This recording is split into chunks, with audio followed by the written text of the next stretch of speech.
అటు సాంబశివ స్వరూపము కాక ఇటు అంతటా నిండిపోయినటువంటి చైతన్యం స్వరూపము కాక మధ్యలో ఒక రూపం ఉంటుంది. ఆ రూపమునకే లింగ స్వరూపము అని పేరు. అది దాన్ని అరూపరూపి అని పిలుస్తారు. అరూపరూపి అని ఎందుకు పిలవలసి వచ్చింది అంటే దానికి రూపం ఉన్నదా? అక్కడ భగవాన్ ఉన్నాడు అని చెప్పి మీరు శివాలయంలోకి వెళ్ళి అభిషేకం చేస్తున్నారు. అక్కడ ఏమున్నది? కరచరణాదులతో కూడినటువంటి మూర్తి ఎవరైనా ఉన్నారా? మీరు శివస్వరూపం ఏమైనా ఉందా? లేదు. పోనీ అలాగని అసలు ఏ స్వరూపము లేకుండా ఉందా? అలాగా లేదు.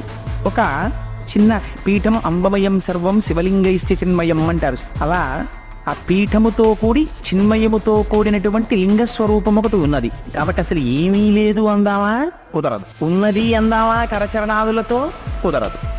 ఈ రెండూ కాకినటువంటి స్వరూపంతో ఉన్నటువంటిది ఏదో దానికి అరూపరూపి అని పేరు. అది లింగ స్వరూపం. ఈ